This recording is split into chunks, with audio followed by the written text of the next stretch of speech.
hunting in the South is rewarding but challenging. You know, you have alligators, you have venomous snakes, you have huge spiders, you've got ticks. There's a lot of stuff out there that doesn't make it very appealing for a whitetail hunter.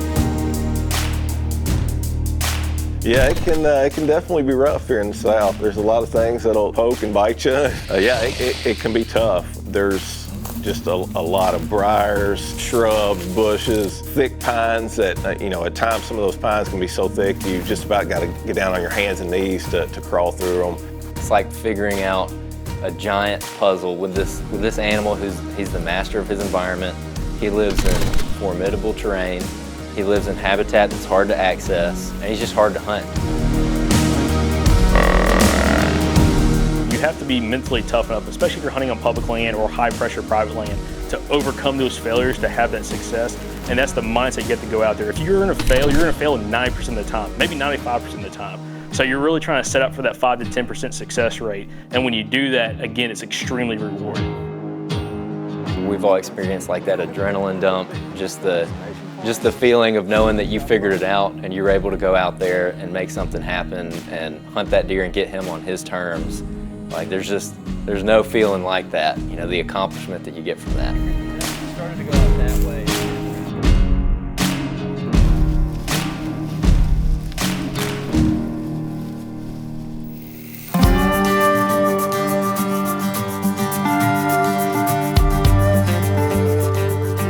We are down in South Central Georgia filming for the Method 3.0, hunting whitetails on public land with Andrew and Jacob from the Southern Outdoorsmen podcast and Brian Grossman from the National Deer Association. We are testing our new trace system, which is new gear specifically designed for hot and humid conditions. This area of Georgia has a pretty high deer density. One reason for is the super thick cover and the diversity. There's a lot of food for them at all points of the year. We don't have super hard winters, so there's still a lot of greenery to be eaten later into the wintertime. And because that thick cover allows for deer to be able to escape a lot of pressure and, you know, put some age on, but also have very high deer numbers. First 15 years of my career was spent working for the Kentucky Department of Fish and Wildlife, and then what brought me to Georgia was a position with the Georgia Department of Natural Resources, working on public lands. So that's part of my passion for public lands, is not only hunting them, but getting to work on them. This is a tough time of year on these WMAs, or just really deer hunting in general. They don't really seem to be keying in on any one food source at this point. They're still in that early season pattern where they're feeding just on a lot of green vegetation, which is everywhere. So when it comes to trying to figure out the deer in this kind of terrain, it really all comes down to cover and diversity. So those are kind of your two main ingredients. The first night that me and Jacob were here, we saw 18 deer just driving around on the public land.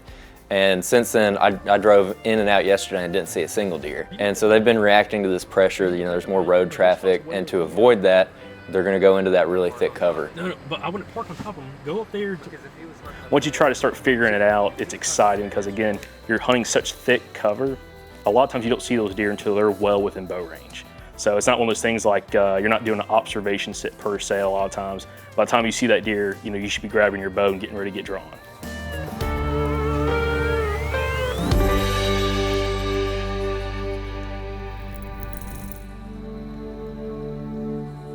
I think that if we can put together some kind of decent pattern based on bedding first, so what kind of pines are they hanging out in? And it might change from Friday to today because we got the youth hunt coming up this weekend. I saw people yesterday who were scouting. They're probably scouting for the youth hunt. And then there's all these people hunting out here this weekend. So they might be leaving one cover type and going to something thicker. I would almost bet probably 90% of those guys are gonna be hunting fairly open areas. Yeah. So any place that you have a visual advantage, probably gonna have people there. I don't think they're gonna be bedding anywhere off, you know, either of these two ridge points in these select cut pines. I think they're gonna be in this pine thicket to the south. You gotta focus on the thickets, man. Yeah. Jacob's catchphrase is, if you're not bleeding, it's not thick enough. Yeah. I think pressure maybe some yesterday. Sounds like you guys saw some more trucks out here yesterday, but I think we're just gonna have to dive into some deeper stuff than where we've been so far. That's the fun thing about hunting public land. I mean, there's no gimme with any of this. We're just getting started, so we've got some time to figure it out, and it's not happening in one spot. Let's move to the next spot and keep bouncing around and see what we can find.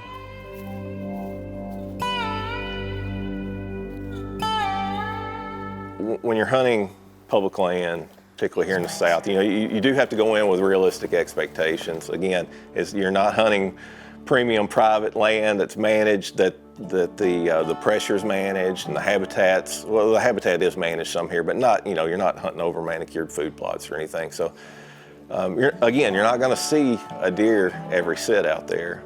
And so, yeah, you have to go in with realistic expectations or you're going to be disappointed. I knew it was going to be a challenge. I knew we were going to be trying to figure out a new spot and really in some terrain that I haven't had much experience hunting before. So I had some expectations coming in that it was going to be a little tricky, but it has definitely proven to be a very tough hunt, that's for sure. Really, it's as simple as like, get out of the pretty woods. We have a podcast guest who's from Georgia years ago who said that, and that's like one of our favorite quotes on the show is, get out of the pretty woods, man. You gotta get in that thick, nasty stuff that the deer are hanging out in, and the people don't like to hang out in.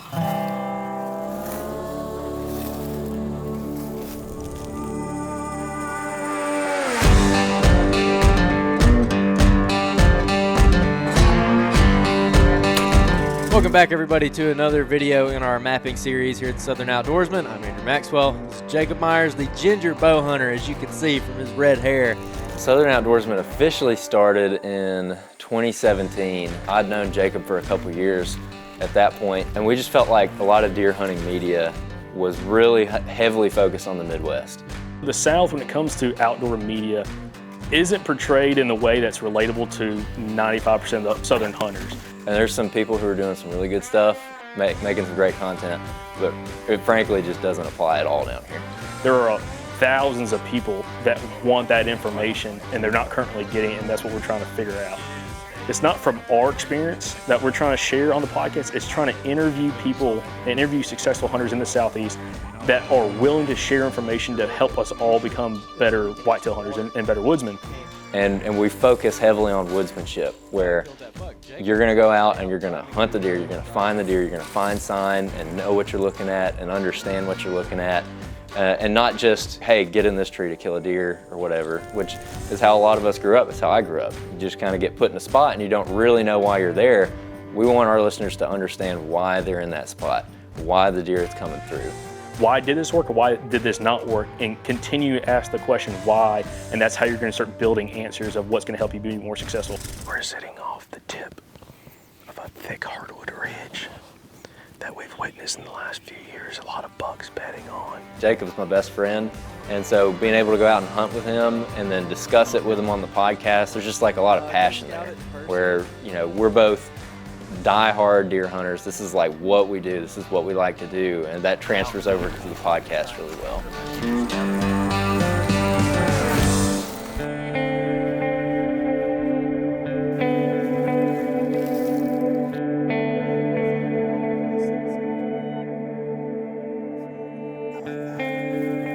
For most people, the deciding factor between success and failure, most of the time it's really just scouting. It's our first morning in Georgia, and we're just doing a little scouting mission this morning. Didn't really have a good spot that we felt like we could go get in a tree and know what was going on, so we're just going to do a little drive through this piece of public and see if we can find some deer. And we're just pulled over at the entrance of the WMA right now, and there's deer just up here in the first little field, so we're just kind of give it a minute. The WMAs I've had success on has been, you know, building on years of knowledge, hunting knowledge, scouting. I spend so much time scouting in the off season. I've gotten to where I enjoy that almost as much as the hunt itself. Just trying to pick these areas apart and learn them as much as I can. Growing up, being born and raised in the Midwest, this is definitely some different terrain that I'm used to. You know, deer are still deer. They're still doing some of the same things that they do at home. We're looking for bedding, we're looking for where they're feeding, and trying to get in between those two. The only problem here is they can bed and feed pretty much anywhere they want. There's not these like super defined bedding and feeding locations like you can sometimes find in the Midwest. Pretty sweet down here. There's like two major knobs that kind of drop off into this spot, and then bedding up on top here. There's like a point kind of comes out over here, it looks like on the map. And kind of keep walking around the edge here and see what we see, but at least a few acorns in here. acorns. People who really struggle to get on deer, you know, they might kind of bounce around a map and just go sit in random spots. But really, even the most successful people that we interview on our podcast, they're walking hard, and they scout literally on like a ratio of like 4 to 1 as much as they hunt. You know, that they're using most of their off days to actually scout, or they're scouting with a bow in their hand and a stand on their back, and they're not going to get up a tree unless they have a really, really good reason of why they're going to kill a deer that day, that hunt, in that spot.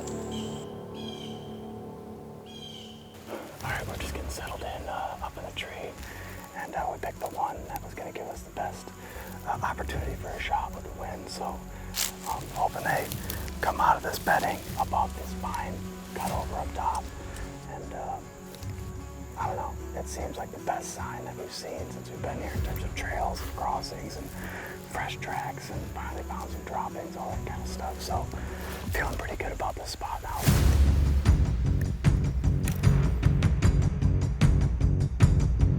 This week has been a tough hunt. I knew it was gonna be tough. As the week goes on, I'm starting to realize that success on this trip may not be harvesting a deer or killing a deer, you know, and I'm okay with that. I've been on plenty of hunts in my life where I haven't put my tag on a deer, and that's okay.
Just moved my bow enough, and I think she saw me.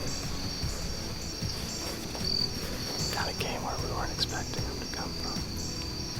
But that's what's so hard about this type of hunting. They can come from anywhere.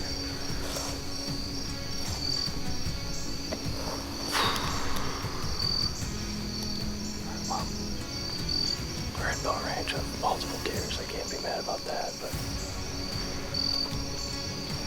hopefully I don't regret that.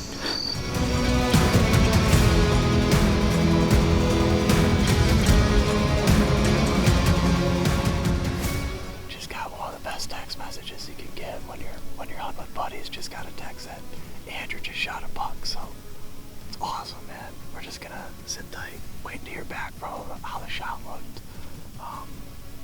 Make a game plan after that, I guess, but pumped.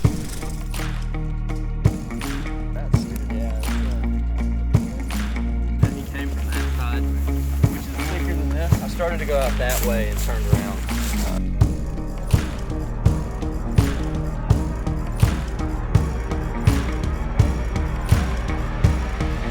Awesome, dude. Congrats, buddy. Thank you.